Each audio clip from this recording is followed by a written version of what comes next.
Whoa, what's this? A new episode from King of Candles Forever World, the book club? That's right, the series where I upload a video every time I finish a book so we can talk about it. Wow, this must mean that he finished a book. I did! I finished Centennial by James Michener, a 900-page book. Well, let's get on with the episode, King of Candles. And that we shall! Welcome back to the book club, the series where I play Minecraft while talking about books. It has been quite the time. It's been like a month since the last episode, and that is because I have been reading a 900-page book, as I just previously said. You know, we just said that. But that's right, everybody. It's time to come back on the book club, and we've got a lot of work to do today. We gotta talk about 900 pages of a book in one video. And now we're going to be building a lot of stuff. We've got a jail. We're going to be building a jail. We're going to be building a sheriff.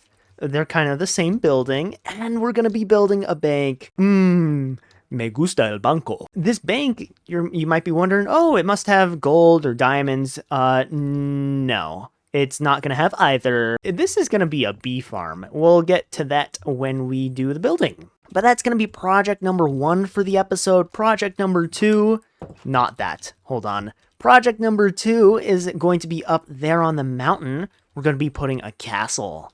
And you might be thinking, huh? A castle? Isn't this like an Old West town? Like, why would they put a castle? And hopefully, my friends, today's episode will answer that question for you, because there is indeed a castle in this town. And then lastly, once we're done with all that, we've got a big problem, which is this steel mill, this beautiful, wonderful steel mill that we built last episode. It has quite a not beautiful, not majestic interior. So we will be doing that this episode. Might not be talking about the book during this. It might just be something. I don't know. I am not looking forward to this interior. It is pretty big. I can get rid of that. But yeah, we've got quite the work cut out for us today on the book club, which means we don't really have time to keep rambling in this intro. So instead, I think it's time that we start talking about the book Centennial. So while we go ahead and gather some beehives, I just want to quickly talk about my experience reading this book, because boy oh boy was it something.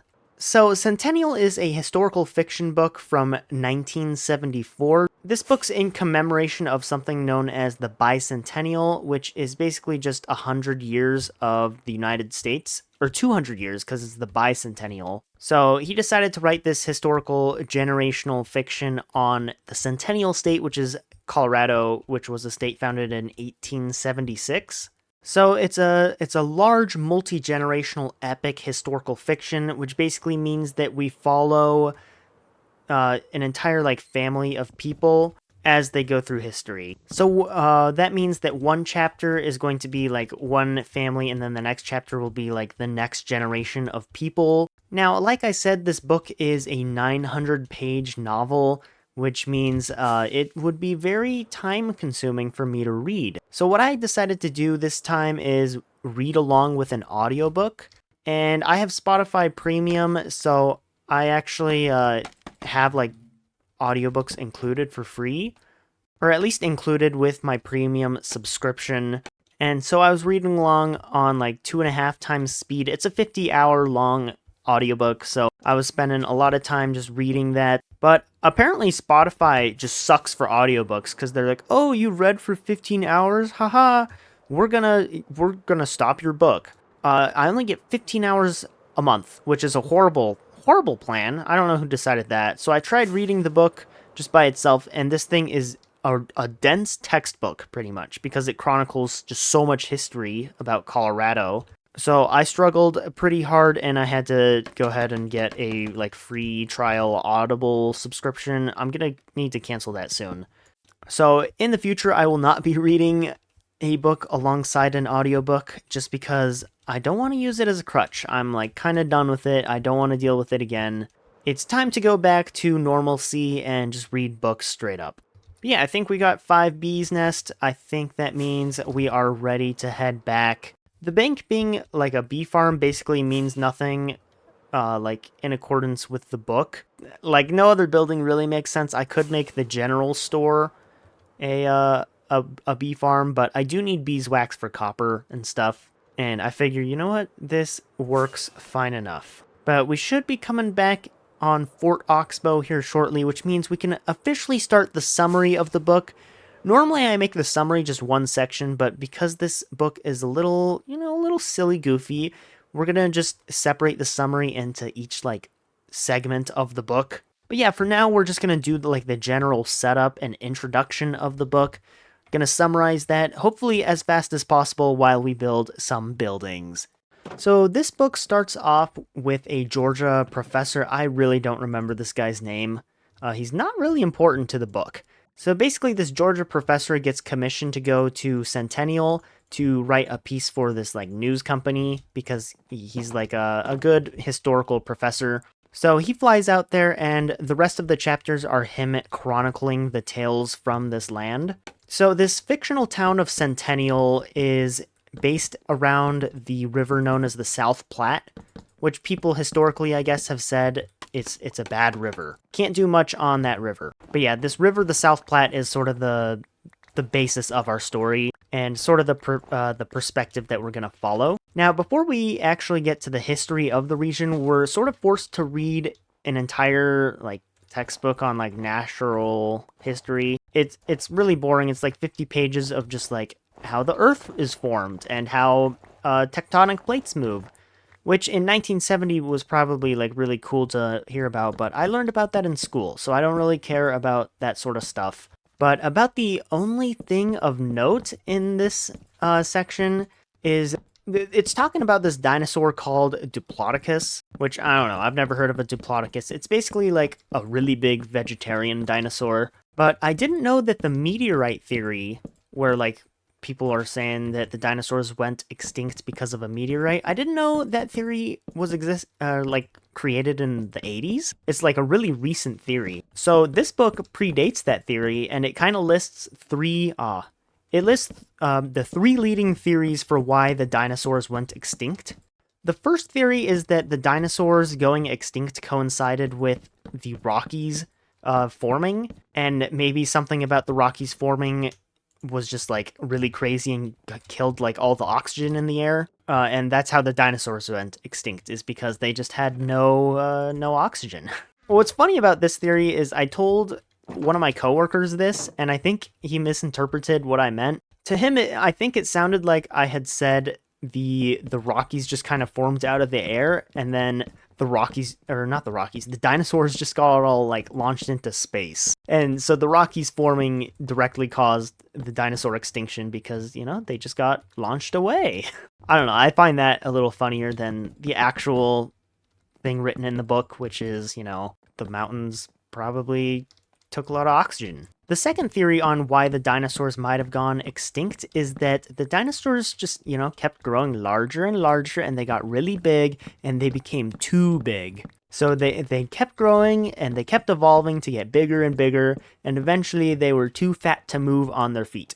And they just kind of starved to death because they were too big to move. Very interesting theory. And then the last theory was that it was a war between the mammals and the reptiles. In this case, the reptiles being dinosaurs. And so the mammals just kept eating all of the dinosaur eggs, and the dinosaurs couldn't, grow enough eggs to actually keep up with the mammals, so the mammals just ate all the dinosaurs. And that's how the dinosaurs went extinct. Those were the top 3 leading theories of the time, according to James Michener, or this Georgia professor. Fun to look on now, and it really makes you think if one day in the future people are gonna look back at us and think wow, these guys thought that the dinosaurs just all magically disappeared because of an asteroid. But it's just fun looking back to see what people thought. Anyway, this sort of natural geography history segment of the book, it's basically just the Discovery Channel. It talks about that Diplodocus dinosaur, and then it talks about this native species of horse, and then it talks about bison, and we learn about this one bison that's trying to rut, and then it takes over its adoptive parent. I don't know, it's something. And then we read about a beaver, and the beaver's kind of important. So just briefly, the story of the beaver is that the beaver was wow, I want to build a house, but I can't find a good spot to build a house. Oh, I found a cave, and it protects me from the otters. Let me dig into this cave that's under the water, and I'll be safe and happy. That's the story of the beaver. That'll come into importance later. Oh, and then we hear about this rattlesnake, and the book's like, in such a peaceful land, why are there rattlesnakes? And that's sort of that chapter. And it like kills an eagle or something. But yeah, this section honestly kind of sucked. It's really dense. There's no dialogue. The dialogue is literally like the baby bison looked at the cows in the field and began to impregnate all of them. But yeah, once we're done with that, we actually start on the first people in the area. He calls this tribe the our people. That's what they call themselves. But it's really the Arapaho. And for those unfamiliar, that's a indigenous Native American Indian tribe. I'm going to be saying Indian because that's what the book uses. Some people have more takes on that, but I do not. Anyway, yeah, this wall is too close. So there's this Arapaho brave that is known as Lame Beaver, and that's kind of who we follow for this chapter. And this chapter details the many coups of Lame Beaver.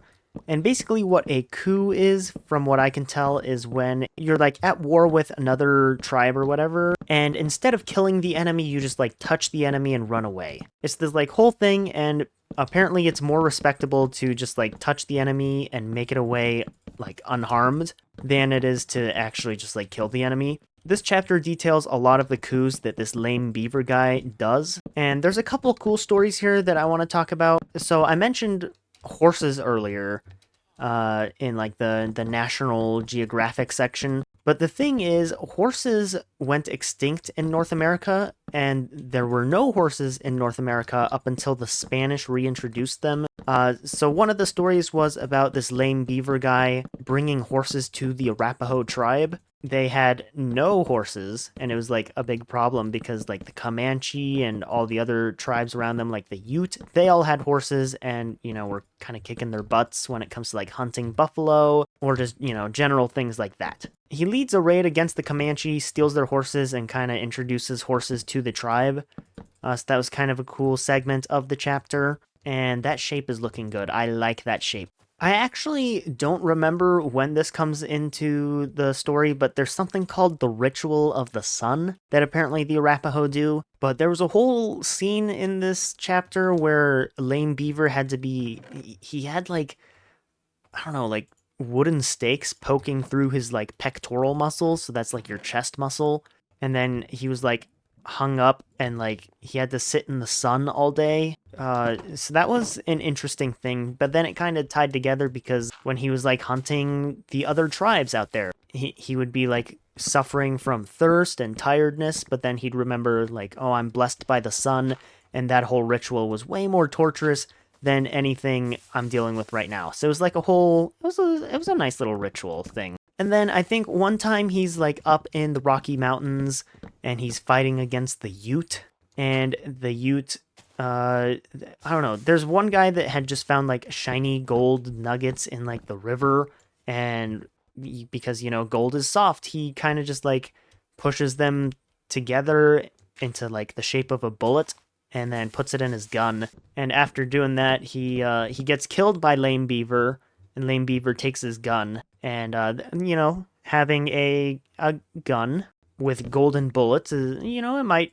bring attention later. But that's sort of it for Lame Beaver. He never becomes chief because of some political reason, I don't remember. And that's sort of it for Lame Beaver. So why don't we go ahead and jump a few years forward in history and talk about some of the early fur trappers in the South Platte region. So this chapter mainly focuses on two characters, the first one being this guy named Pasquinel.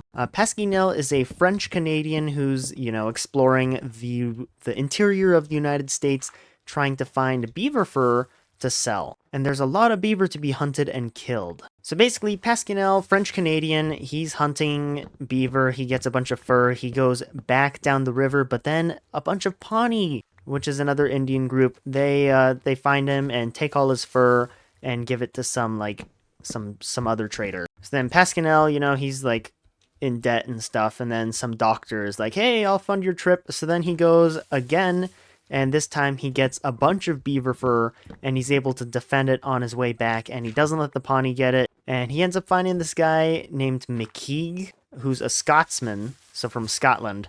And this the other character of the chapter will follow. But yeah, they eventually end up getting attacked by the Pawnee. McKeeg, his arm is like really bad because he got attacked.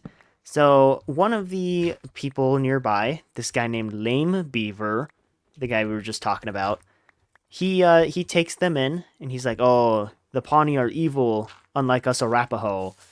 And then he has his daughter who is named Claybasket. She like nurses McKeeg's arm back to health. So they end up bringing all of the furs back, but the doctor that funded the trip, he's like no longer there because he had to move to New Orleans. So there's this German guy, and he's like, "Oh, I'll fund your trips now because the Indians like trading for beads, and I'm a jeweler from Bavaria, and I love making jewelry. We can have a good partnership. Also, I have a daughter, and you should marry her." And Pasquinel's like, "No, I have a wife, so I can't." But McKeeg has heard Pasquinel use this excuse a lot of times. He'll sometimes tell people like, "Oh, I have a wife in Quebec," or "Oh, I have a wife back in Montreal," or "Oh, I have a wife in New Orleans." So McKeeg is kind of just like, "Yeah, I don't think he actually has a wife. I think he just doesn't want to, get locked down." So then, after a lot of pestering from this Bavarian dude, Erman Bachwise, Pasquinel decides to marry the guy's daughter. So he's now married to Lise Bachwise, or Lisa, I don't know. And they have some happy German children. But then on further fur expeditions, McKeeg falls in love with the clay basket girl, but he doesn't make any moves on her. So then Pasquinel actually makes a move on the girl. McKeeg's like, "Wait a second, aren't you, married with Lise?" And he's like, "I have wives in New Orleans and Montreal and Quebec." So he wasn't lying. He just is, has a lot of wives. And this actually somehow never becomes an issue, but he does end up having kids with the clay basket girl, which, like I said, is Lame Beaver's daughter. So little connection to the last chapter. But one of these kids, or really both of these kids, are just like complete jerks, and McKeeg hates them. There's this guy named Jacques Pasquinel, and he hates Jacques Pasquinel. Horrible, horrible kid that's just kind of like bratty and horrible. So McKeeg actually ends up going off on his own, and he becomes sort of like a mountain man in the West. And over the next 20 years, we just follow McKeeg, and he becomes really, really lonely. But yeah, he's really lonely, and then he hears about these things called a rendezvous, which a rendezvous is something that happens where a lot of the fur traders, they'll all get together at just like some random spot in the Rockies, and they'll all get together and trade furs or things that the Indians want for beaver furs. And it's sort of noted that the beaver fur is running out around this time. So they're running out of beaver fur, but it's all right because, the beaver fur never runs out. But anyway, when he's there, he actually gets reintroduced to Pasquinel, and Pasquinel's like, "Oh, McKeeg, I missed you, buddy." And they all party at the rendezvous and get really drunk. And McKeeg ends up going back to St. Louis, which is where Pasquinel's wife lives, the German girl. Whoa. And he tells her about the Indian kids that he has with Clay Basket, and she's not really upset. Anyway, we kind of cut back to Pasquinel, who has, I think by this point, found out about Lame Beaver's gun with the golden bullets. I think Lame Beaver ended up using it on some guy, and he found the corpse, and it was just filled with golden bullets.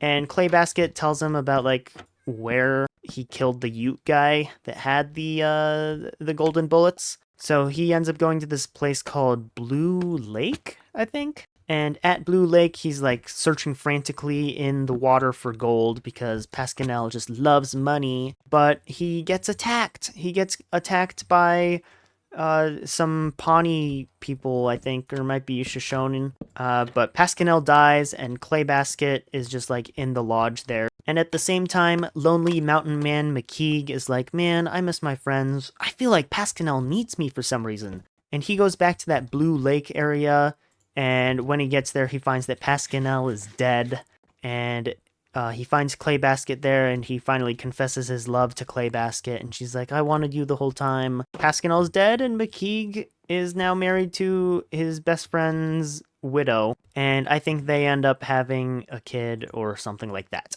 So yeah, that's all for the fur trapping. So now we're going to talk about something famous that's sort of related to Colorado, and that is Oregon. Oregon Trail, more specifically, not the video game. This is real life. And we're going to start off not in Colorado, not in Centennial, not on the Great Plains at all, but just shortly outside of Philadelphia. We're going to start in the town of Lancashire, and we're going to be following the character Levi Zent, who is a Mennonite. For the purposes of this video, it's just like a guy that lives in like a communal Christian area and uses a bunch of old technology, but he's not like completely restricted like the Amish are. Anyway, Levi Zent, he works on he works in a family that does a lot of butchering, and he goes to the market one day and falls in love with this Stolfoots girl, which runs the bakery, and this upsets his brother, who is like trying to court the Stolfoots girl or something like that.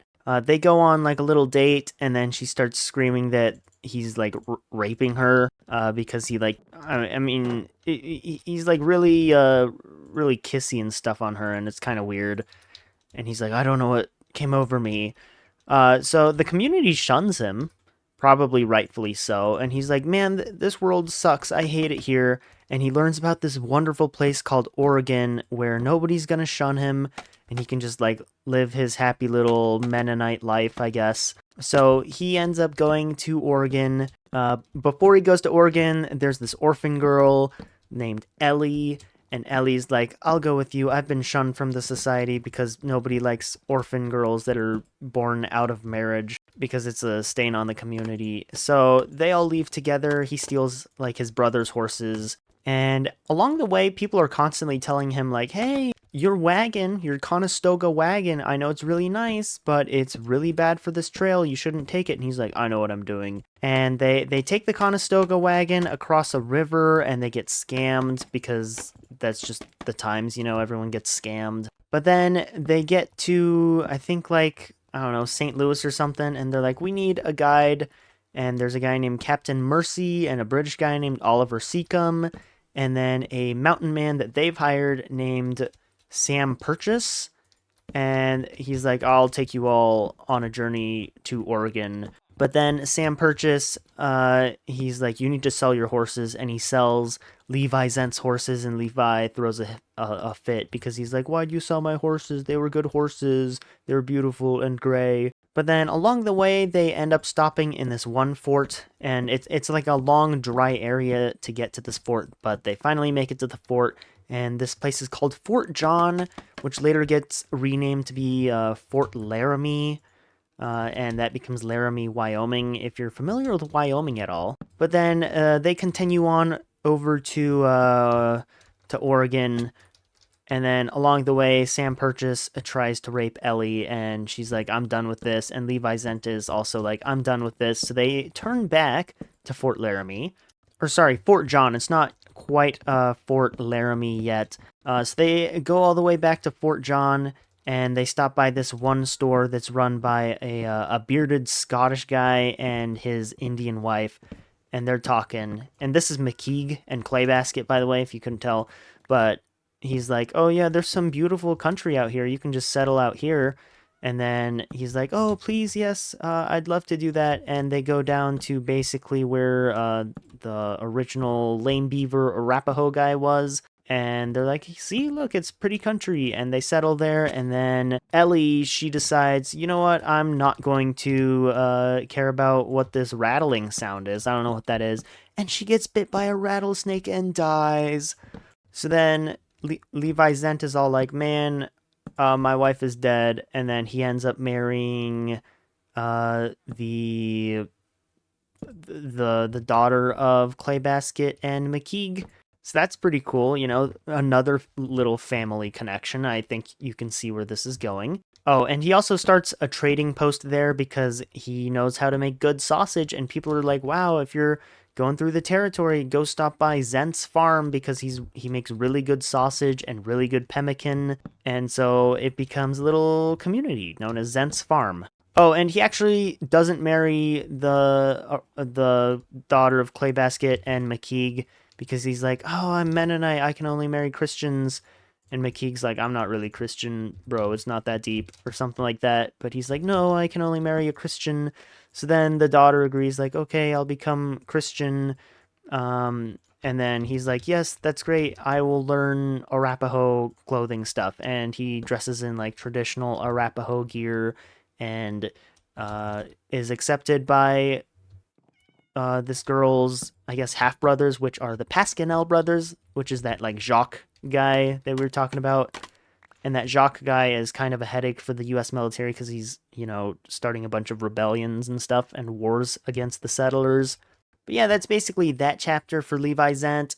Next chapter, a pretty bad chapter. It's something called Massacre. Like, that's straight up just the title of the chapter.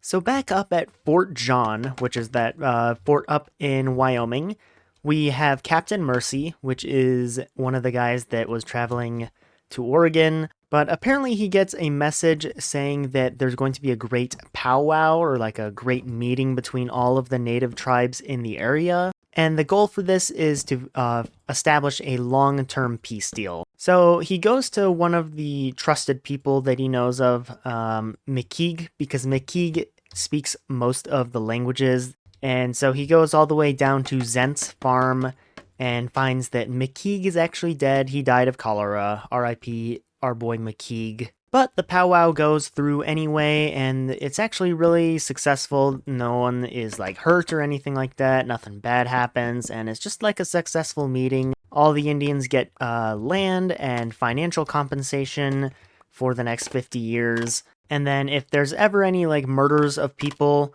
they've agreed that whoever's like responsible for the murder will pay the other party. And yeah, it's basically peace in our time. Unfortunately, Congress never ratifies this. Congress just tears apart the treaty and they're like, this isn't a real treaty. But they never inform anyone about it. Well, this doesn't matter too much because, everyone's all happy and dandy and they're all following the treaty. But then a miserable thing happens. Someone finally finds gold in the Blue Lake area that Pasquinel was like searching for gold in originally. So that's actually going to bring a ton of white people over and they're all going to be searching for gold because there's gold there and it causes a huge gold rush, the Pikes Peak gold rush. So all of the Indian land, it's all kind of just stepped over and the boundaries aren't respected.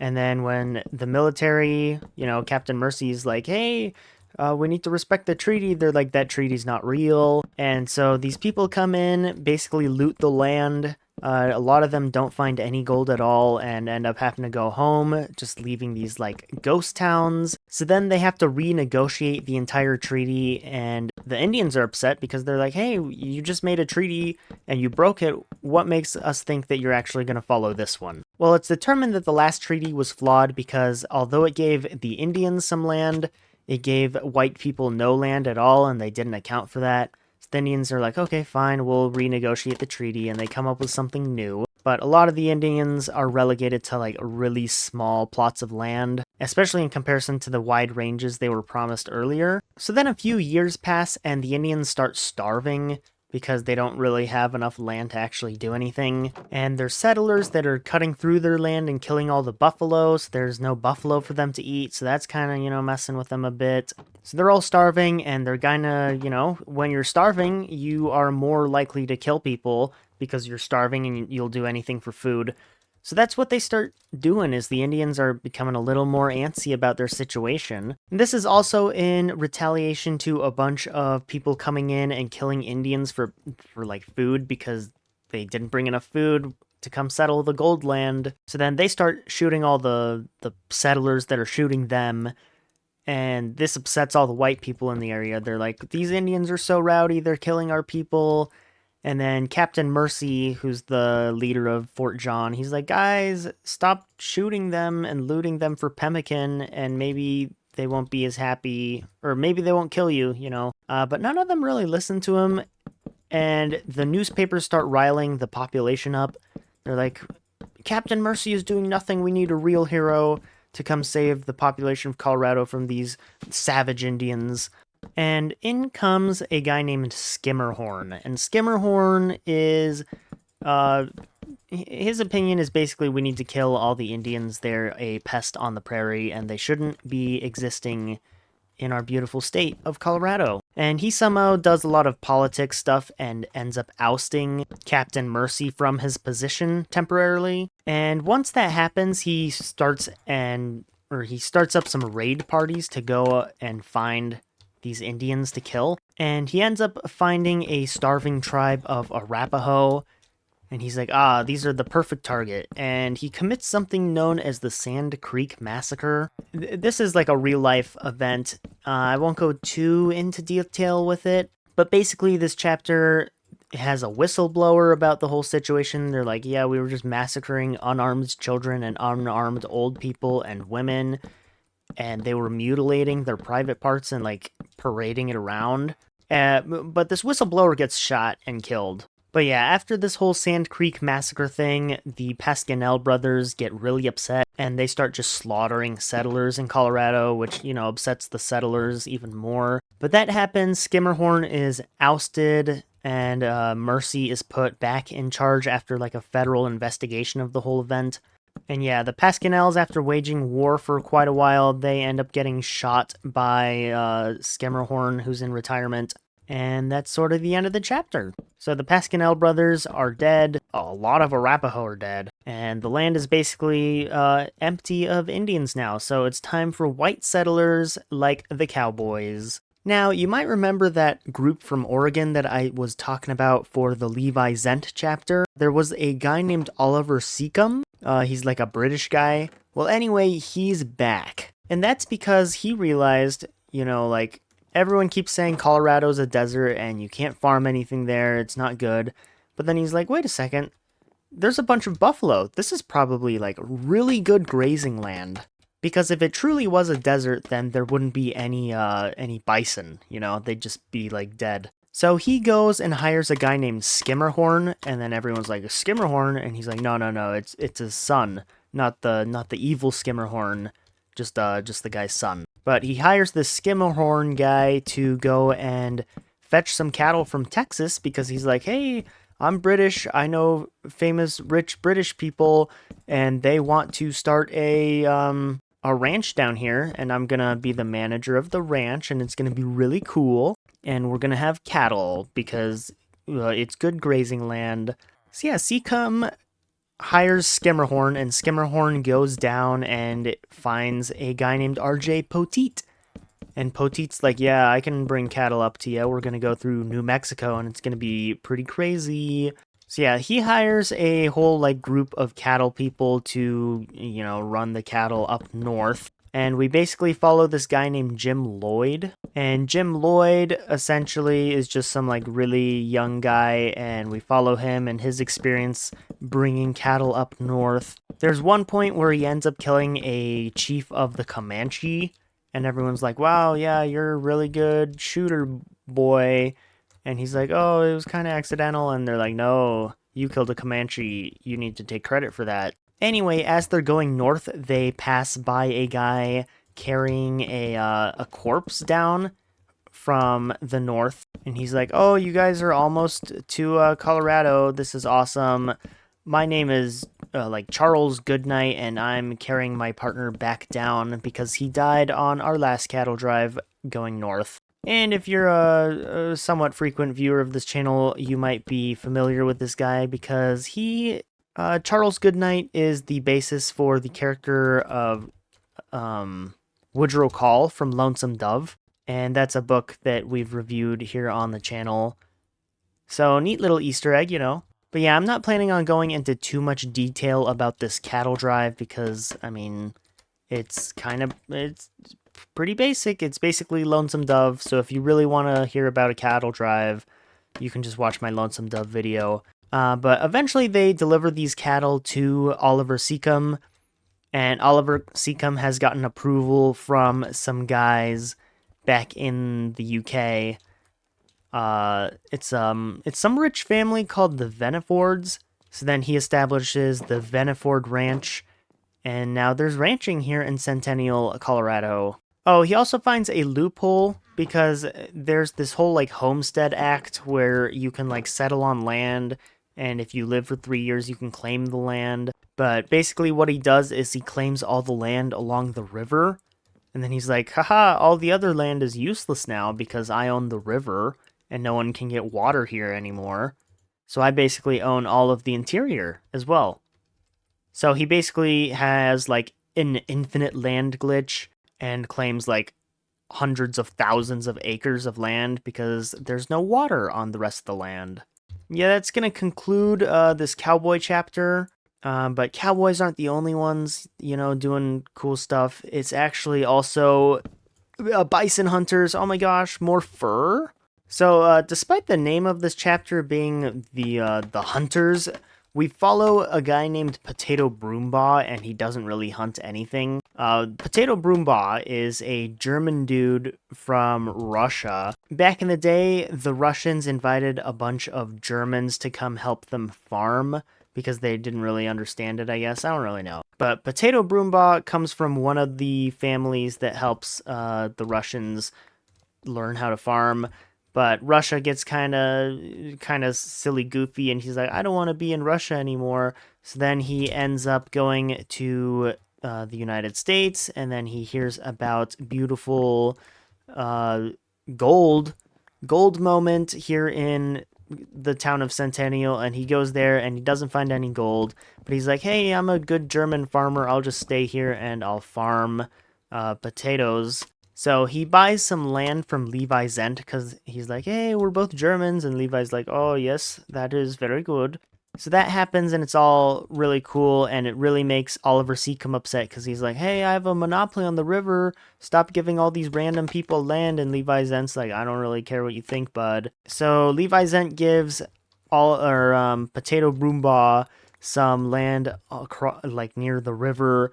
And Potato Broombaugh is like, I'm an engineering German guy. I'll figure out how to farm here. And what he does is he basically just digs canals going from the South Platte further inland. Because he's like, this is really good soil. It just doesn't have water. So lo and behold, when he diverts the water, all the plants grow. And he has the best vegetable farm in the northeastern Colorado area. So that's like the main character story of this chapter. We end up cutting to a bunch of different perspectives here, where essentially there's just random scenes of people like shooting buffalo. And at first it's just like British people, or like rich British people coming in from Britain land. And they're like, haha, let me kill buffalo. So they shoot buffalo, and then it's advertised as like, hey, help the United States exterminate the Indian because the Indian eats buffalo.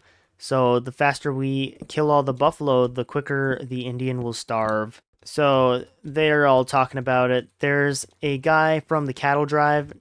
His name is Calendar. I forgot his first name, but his name is Calendar. And this Calendar guy just likes hunting and sniping things, so he ends up sniping like a ton of cattle. Or not cattle, he ends up sniping a lot of bison, and he's responsible for many of the bison dying. The like last few remnants of the Arapaho tribe that we've been talking about this entire book, they're like starving and they can't find any buffalo, but they keep finding entire herds of buffalo that have just been shot and left to rot. And they can't eat the meat. So they're like, okay, fine, we're starved. We'll go and move to the reservations like you guys want us to. And the Arapaho leave, and that's the end of the Arapaho in the region. But then, let's see. Oh yeah, the chapter also has like two somewhat big events. The first one is that the town of Zent's Farm, which is now like a whole big community, it becomes 1876, and it's like the Centennial, which is 100 years of United States land. But then they're like, we don't really like the name Zent's Farm. We should choose something else. And Levi Zent is like, yeah, I don't really get why the town is named after my farm. So they name the town Centennial because Centennial is the year they rename it. So it's Centennial now. Yeah. So yeah, Zent's Farm is renamed to Centennial, so we officially have the moment where the town has its proper name. And then also, the Veniford Ranch, Oliver Seacombe, he ends up marrying like a daughter of the Veniford family. And she's like, oh, I want a pretty castle. So then he's like, yes, my love. And they build a castle. And that, my friends, is why we're actually going to be putting a castle up there. Uh, if this sounds weird to you, that the British people are just creating a castle, I thought so too. I thought it was something the author just made up. But actually, people made entire castles and stuff. Like, there's a whole castle called the Cherokee Castle and Ranch in the state of Colorado. And it's straight up just a castle that some wealthy ranchers built. And there's like a bunch of other castles just like this. I don't know, this was new knowledge to me. I didn't know Colorado had so many castles, but they do, and that's likely because of rich British people like Oliver Seacombe and the Venefords. Little fun fact for ya. So yeah, the castle is nice and beautiful. The Veniford Ranch is amazing and great and fun. You know, what could go wrong for these cattlemen? Well, it's sheep. So apparently sheep and cattle people, they all hate each other. So like shepherds and the cattlemen. Sheep, they eat too close to the ground and cut the grass off like really early. So then there's not enough grass that regrows the next year for the cattle. So cattlemen just hate sheep because they ruin the grazing land. And that's exactly what the town of Centennial has to deal with when a guy named Garrett, he comes into the town and he brings in a whole horde of sheep. And he's like, this is good sheep land now. And everyone's like, no, how could you do that? So they try killing him a bunch of times. Like, there's some Kansas outlaws that come and try and kill him. But then Jim Callender, who is a cattleman, and the guy Potato Broombaugh, they go and hunt down these Kansas outlaws with Garrett, and they help him, kill off the outlaws. Because they're like, we don't want violence here in Centennial. Anyway, Potato Broombaugh realizes that there might be some problems in the future, so he forces his son to study law. And with his son, who has studied law, he gets his son to change the water right laws. Normally, water rights start where the river ends, but in Colorado, I guess they have it where the mouth of the river begins. And that's because, like, if you're not using the water properly downstream, then the person further upstream should be allowed to do whatever they do. That's kind of the justification, and the court's like, yes, we like that a lot. And then there's also some big scandal with the Veniford Ranch because they get investigated or audited by the rich British people because they're like, haha, we need to take account of how many cows you have. And they go through a bunch of problems of trying to count how many cattle they have. And it's this whole description of what book count is versus what the actual count of a cattle is. These are spruce shelves. And so Oliver Seacombe is basically told to resign. But then there's like a blizzard that kills half of the cows anyway, and it's a whole big problem. But he's still told to resign, and instead he goes out in a field and just shoots himself. And then the Jim guy from earlier, him and Skimmerhorn take over the ranch because the British guy was like, you've got some solid hands on you to help you. We like those guys. But yeah, they really didn't like how they just built a castle. They're not a big fan of just building a castle on the funds of the nobility. Who would have thought? Oh, and then another reason that causes Seacombe to shoot himself is the British audit guy. That guy's like, you need to switch from these Texas Longhorns to a breed known as a Hereford, because a Hereford is more winter hardy and it's not going to die in these blizzards that you guys have. This land is unpredictable and harsh and brutal, and I would never live here. But you guys do you. That's basically what he says. And yeah, peace is basically restored on the Front Range until, crime. As if this book wasn't filled with enough crime already, we get some bad, evil crime here in the town. There's basically this moving theater show, but they run out of money in Centennial, so then they're like, oh, we'll just stay in Centennial, and they start running something called the Badger Game. And the Badger Game is basically like, I'm leaving town. And then the wife goes and finds some like single guy and she's like, hey, you should sleep with me. And then right as they're about to, the husband comes home and starts yelling at the guy, pointing a gun at him, and basically just blackmailing him. So quite the thing. This family called the Wendells get a ton of money by doing this, but their son Philip doesn't really like that they're doing it. He doesn't think it's honest, and he actually hangs out with the sheriff most of the time because he thinks the sheriff is an honest guy and he likes the sheriff. But then the family does the Badger game on some Swedish guy, and the Swedish guy's like, yeah, I don't care, blackmail me. So then they panic and they shoot him. Or they like bash him over the head and he dies. It's something whack like that. So then they have to hide the body, and they're like struggling on how to hide the body. And then Philip, the little kid, is like, I'm friends with the sheriff, but I know family's a little more important.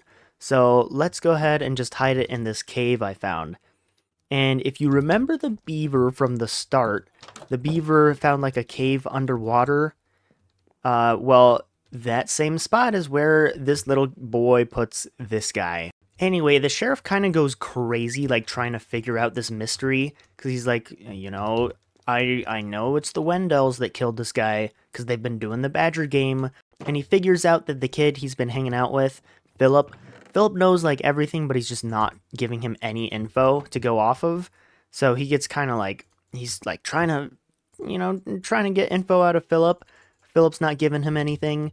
But then there's some more Kansas outlaws that try and kill the sheep guys, and then the sheriff gets shot during that, and he's in bad condition.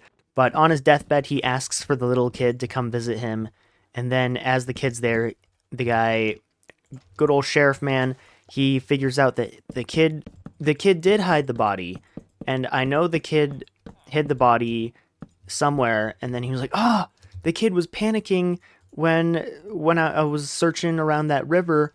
So then he's like, it must be in the river. The kid knows, and he asks the kid while he's dying, and the kid just stares at him and says nothing. But our Georgia professor guy, he confirms to the reader that it was, in fact, the Wendells that killed the guy, and he knows because he asked the family, and the family was like, yep, my dad, Philip, he did confirm this.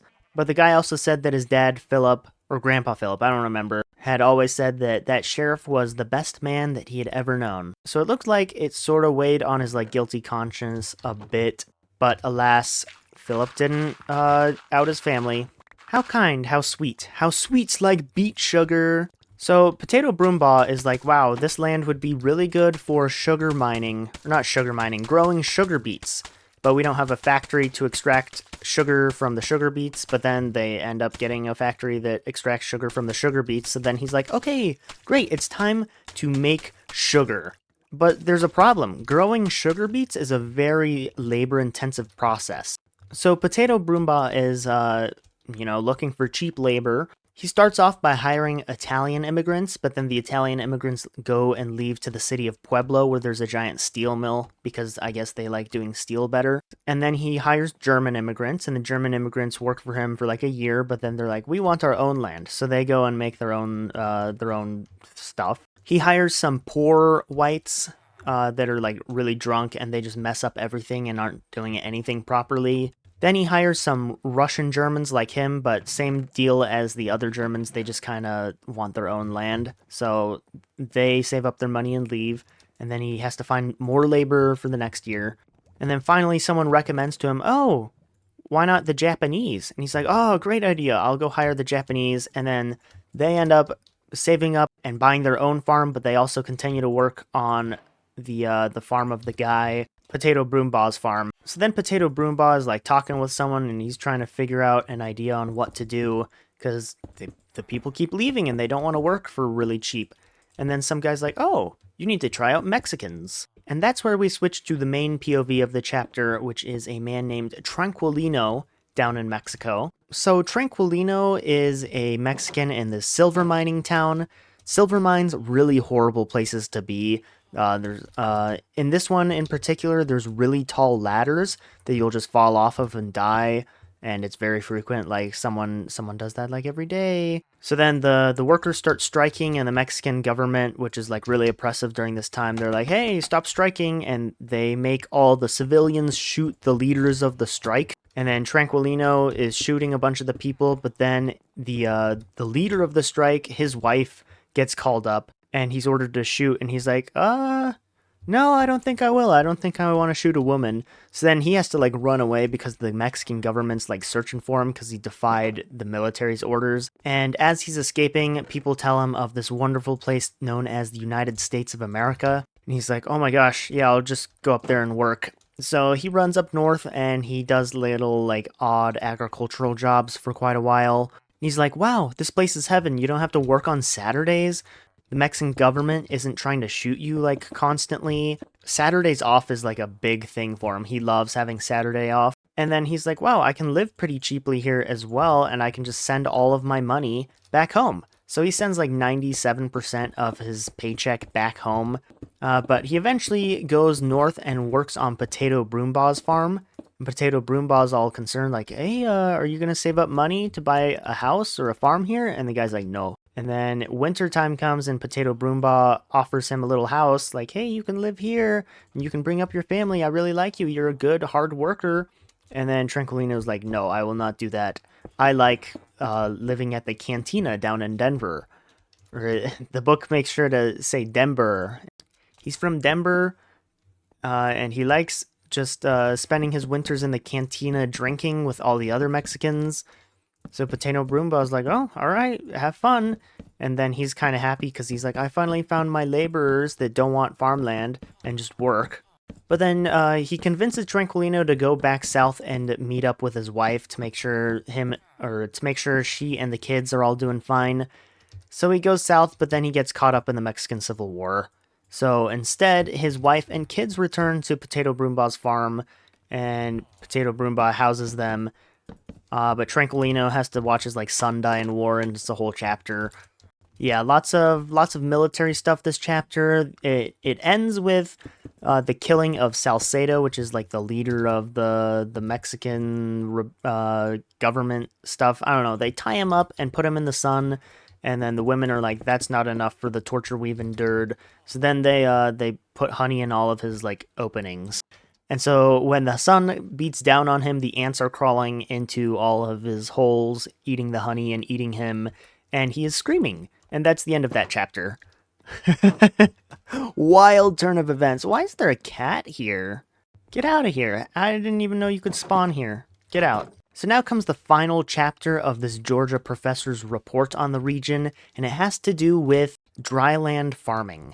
So essentially there's this guy from Kansas, or he lives in Kansas, and he's working with the Wendell real estate company, which the Wendells are that circus troupe that got stuck and ended up killing someone. Anyway, they team up, and the Wendells create a real estate business to sell real estate, and then this dryland farmer, Kansas professor guy, teaches everyone how to do dryland farming. Basically, it's this whole process of, like, you've got to bury snow under the soil when it snows, and you got to do it quick, otherwise it'll all evaporate. There's other stuff as well, but I don't know. It's kind of boring.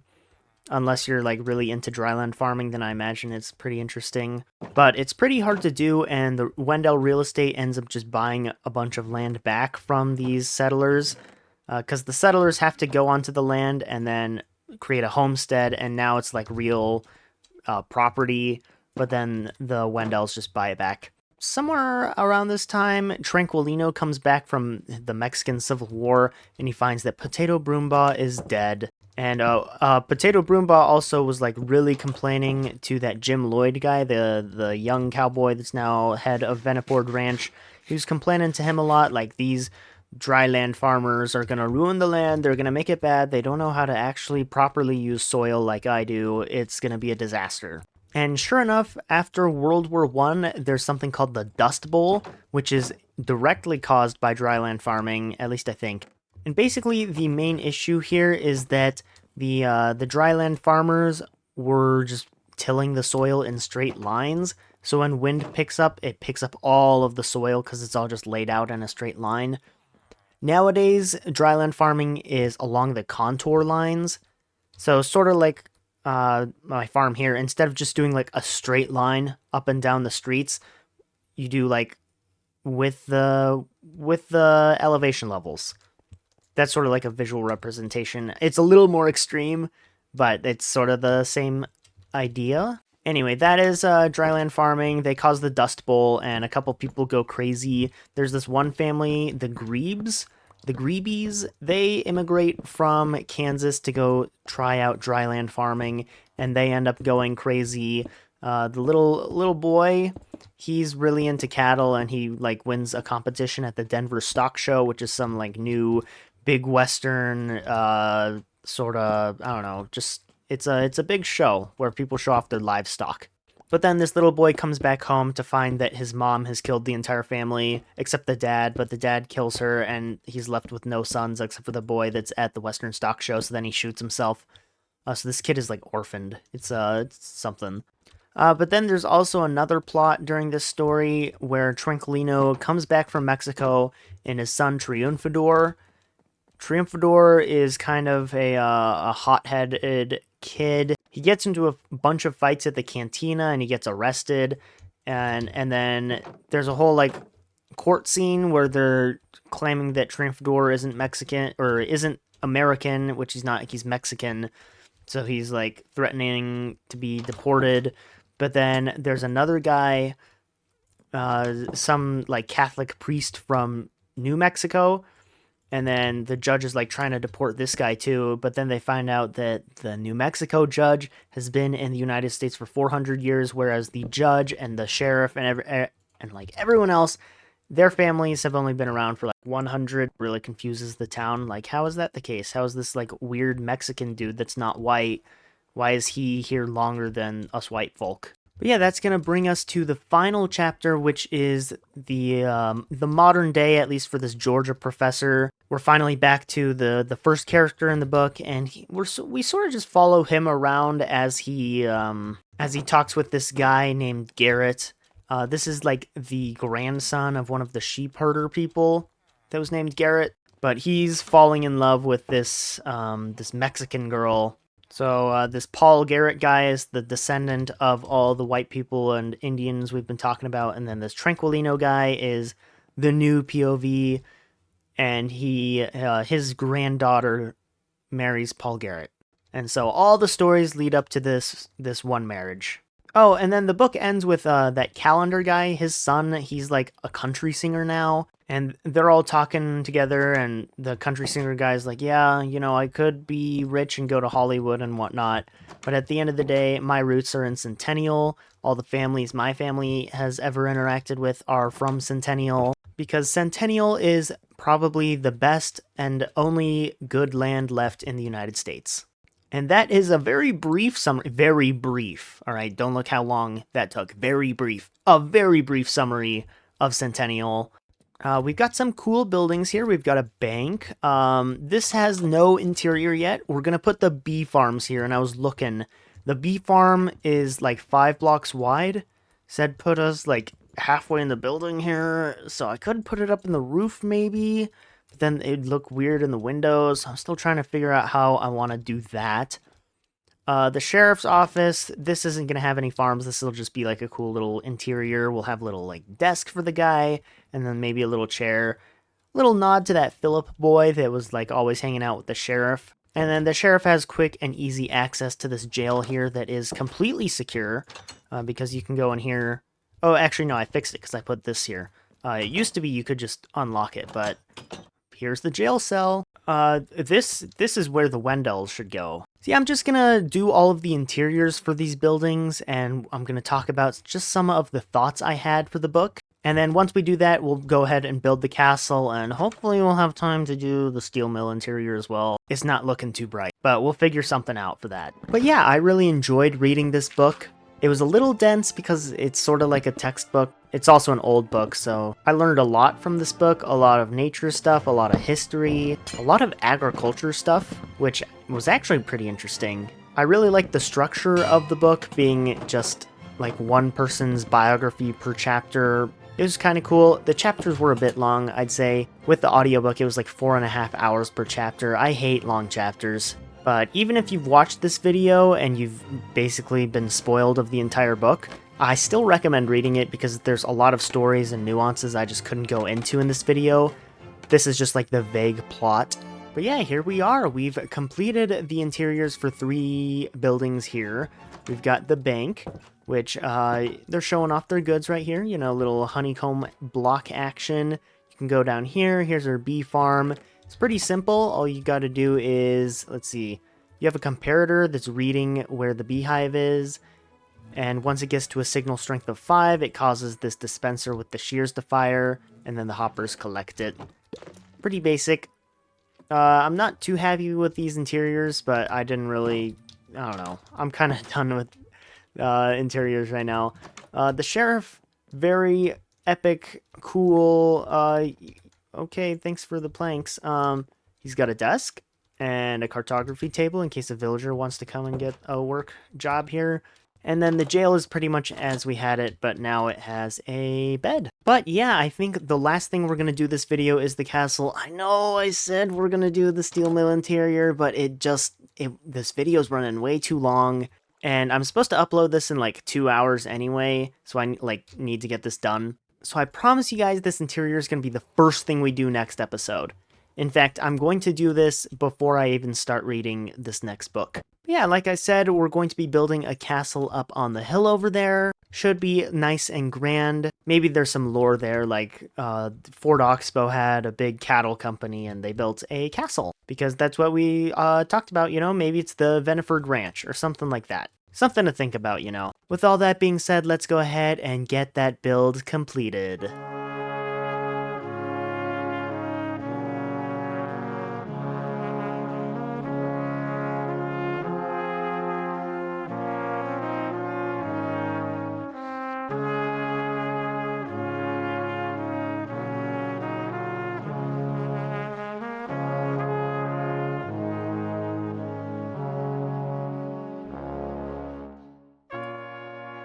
Wow, what a shot. What a view. Of course, we are miles above the town, but it is quite the castle, what don't you say? So, let's see, let's walk from the town here. Oh my gosh, you can see it in the distance there. That is gorgeous. This is my first castle I've ever built, and I got kind of sick of building these Wild West buildings, and it made sense to build a castle, so I was like, you know what? Time for a castle. So there it is. We'll take a look at that in a moment. I just wanted to walk down the town because this like Main Street area is basically done. We are missing a big central building, but we'll talk about that in just a sec here. But yeah, if we continue down the road, look at that, just over the distance, a little intriguing, you know, piques your curiosity a bit. And you're like, wow, is that a castle? What is that? And sure enough, it's a castle. I will say the hillside, maybe not my best bit of terraforming. I didn't plan that out in creative. I kind of rushed that, but I don't know. It gets the job done. Let's take a closer look at this wonderful, wonderful castle. I need to come up with a name for this because I can't just call it the castle. But yeah, I might need to stretch that hill out a bit more. But here it is. We've got 3 little tower things. I didn't really want like a big central castle, you know, just something small that a rancher would be like, yeah, that's my castle.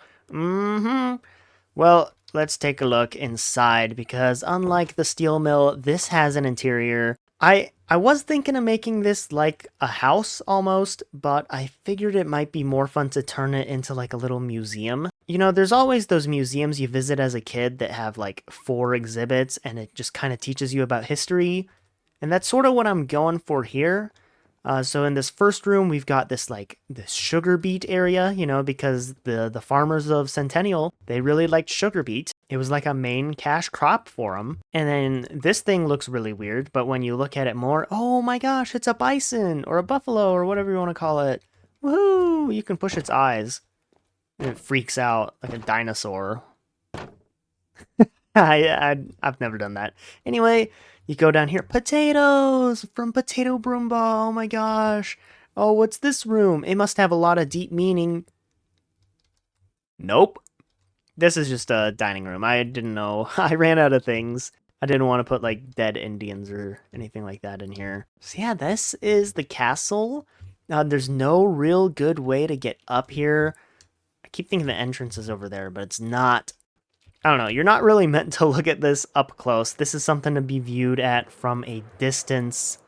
The Fort Oxbow sign is like stark and white, so your eyes go there first, and then you kind of notice like, whoa, there's a castle. I don't know. Oh, also, I tried a new thing. I've never done this before because this is like my first medieval building I've built, like ever.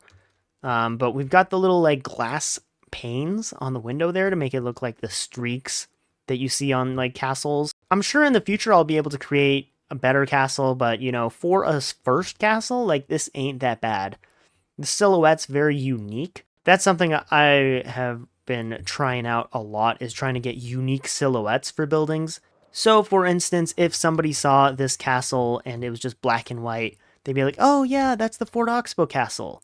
And there's no further thinking required. But yeah, there it is at night. Quite beautiful. Anyway, yeah, that is gonna do it for us today. Next episode, we're going to be building a giant courthouse right here. So we finally have the central bit to our town. It's technically going to be our last building, although we are going to put a railway station, or like a train line. What is it? Just a railway, right? I think that's the word. We're going to put a railway here, but it's going to have like beautiful arches and stuff, and you're going to be able to walk to the south side of town by going through an arch that's like right there. It's also going to be on a diagonal. So that'll be pretty cool when we do it, but that's in 2 episodes. Next episode is going to be that courthouse. We might make some other things just to fill out this area over here because it is pretty empty. You know, it might be nice to put a building here and a building there to kind of like square it off, make it actually like a public square. It's been a while since I've read like a self-help book, and those do pretty well on my channel, so I figured, you know what, it might be time for another. We're going to read the infamous 48 Laws of Power. I don't know, I keep seeing it on like, if your man has read this book, it's a red flag. I don't know, I keep getting YouTube shorts like that, so I figured, you know what, we'll read it. I don't know, it's probably like Machiavelli. We'll find out. But if you want to find out, you'll have to subscribe, or just hope that the YouTube algorithm recommends my channel again. That could happen. You never know. But if you want to see that 48 Laws of Power episode, you gotta subscribe, otherwise you might miss it. I would greatly appreciate it. And yeah, if you want to see the steel mill interior, that's going to be done next episode anyway, so, you know, that's going to be pretty grand. What? Lore stick? Lore stick? What? What is this? What happens if I right-click with this? Whoa, what's going on with my body? I'm being taken over. Oh my gosh, I'm building the floor of the steel mill. Lore, lore, lore, lore, lore, lore, lore, lore. Ah! Oh my gosh, I don't know what came after me there. I don't really want to touch that, at least not till next episode. Thank you guys so much for watching, and I hope you all have a wonderful day. Bye-bye.